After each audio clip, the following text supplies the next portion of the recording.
बाद महाकुंभ का आगाज हो रहा है। प्रयागराज में संगम किनारे महाकुंभ की पूरी तैयारी हो चुकी है, लेकिन इसी बीच कोरोना जैसे वायरस के फैलने की खबर से दुनिया भर में खलबली है।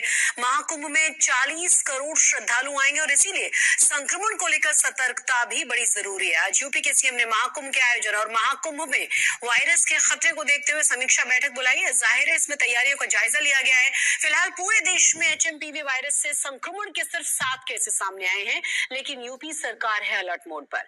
यूपी में महाकुंभ है और इसीलिए योगी सरकार ने इसे कामयाब बनाने के लिए तैयारियां शुरू की हैं। बड़ी चुनौती भी है ये। सरकार ने पूरी ताकत लगा दी है, लेकिन वायरस के खतरे से चुनौती कई गुना बढ़ चुकी है। उस पर विपक्ष ने अभी से राजनीति भी शुरू कर दी है। समाजवादी पार्टी ने कहा है कि यूपी सरकार को वायरस के खतरे को नजरअंदाज नहीं करना चाहिए। इसका ख्याल रखना चाहिए कि महाकुंभ में भारी भीड़ उमड़ेगी, तो कैसे वायरस के खतरे पर सियासी खेल शुरू हो गया है। सबसे पहले हमारी इस खास रिपोर्ट को देखिए।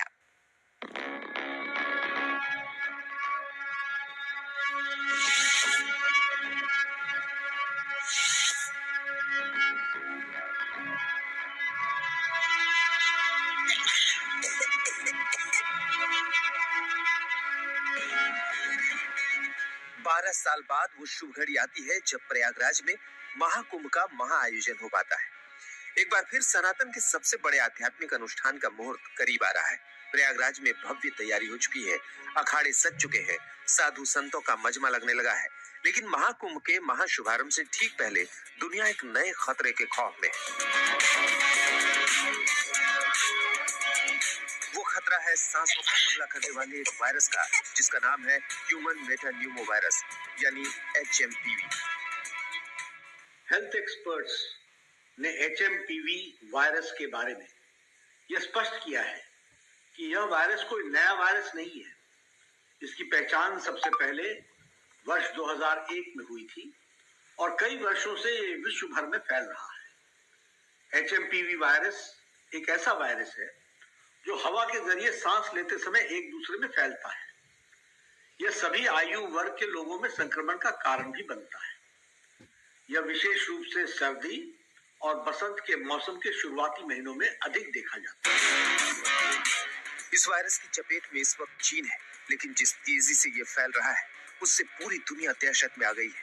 ये वायरस संपर्क में आने से फैलता है और इसलिए महाकुंभ को लेकर भी चिंता होना वाजिब। एक अनुमान के मुताबिक महाकुंभ में महाकुंभ आएंगे। इतनी बड़ी तादाद, इतना विशाल जमावड़ा, श्रद्धालुओं की ऐसी संख्या कि कई देशों की आबादी कम पड़ जाए। जरा सोचिए, ये एक ऐसा आयोजन होगा जहां चप्पे चप्पे पर श्रद्धालुओं की मौजूदगी होगी, तिल रखने की जगह नहीं होगी। और ये सब उस वक्त हो रहा है जब एचएमपीवी का खतरा मंडरा रहा है। इसलिए चिंता और सतर्कता की बात की जा रही है। सरकार को इस पर विशेष रूप से ध्यान देना चाहिए। विशेष रूप से चाइना से जो जहाज आ रही है इंडिया में, उसको बिना जांच के किसी भी यात्री को जो है बाहर नहीं निकल